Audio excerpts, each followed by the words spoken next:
என்ன பொழுதுபோக்கு மோகினிக்கு? பொழுதுபோக்கே இல்ல. இப்போ ஒரு 10 இயர்ஸா வந்து I think I've become a very serious person. நான் வந்து ஹோம் ஸ்கூல் பண்றேன் என் பையன. 1 ஸ்டாண்டர்ட்லேருந்து அவன் இப்ப 9த் ஸ்டாண்டர்ட். நான் ஹோம் ஸ்கூலிங் தான் பண்ணிட்டுருக்கேன் அவனுக்கு. So I work a lot in my search. நெறைய வாலண்டியர் பண்ணுவேன் என்னுடைய சர்ச்ல. அதுக்கப்புறம் யுஎஸ்ல வந்து குக் எல்லாம் கிடையாது. ஸோ அதனால நம்ம தான் நம்மளுடைய வேலைய கரெக்ட். பார்த்துக்கணும். அதனால வந்து நான் சமைப்பேன்.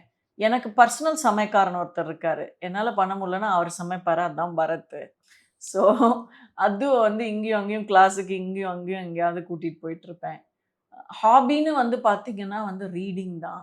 அந்த புக்ஸுமே வந்து இப்ப வந்து நெறைய ஒரு ஆன்மீக சம்பந்தமான புக்ஸ் ஆயிடுச்சு. சிட்னி ஷெல்டன் நான் வந்து ஒரு ஆத்தர் எடுத்தேன்னா ஃபுல் ஃபுல் புக்ஸ் படிச்சு முடிச்சுருவேன். அந்த மாரி நெறைய ஆதர்ஸ்து நான் வந்து படிச்சு முடிச்சுட்டேன். ஸோ அதனால இப்போ வந்து ஒரு ஆன்மீக சம்பந்தமான புத்தக படிப்பு மட்டும் தான் என்னுடைய ஹாபி அப்படின்னு சொல்லலாம். மோகினியினுடைய கோல் என்ன? Next goal? To be a good human being, to continue to be a good human being.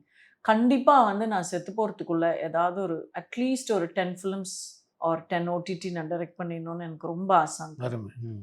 எனக்கு வந்து ஒரு ஐ ஐ கேன் டூ இட் அப்படி கிடையாது. இல்ல நம்ம பண்ணணும். இப்போ ஒரு ஆள வந்து நம்ம லவ் பண்றோம். ஒருத்தங்கள காதலிக்கும் பொழுது, அவங்கள பத்தி எல்லாம் தானே நமக்கு பிடிக்கும். அந்த மாரி நான் திரையுலகத்த நினைக்கிறேன்.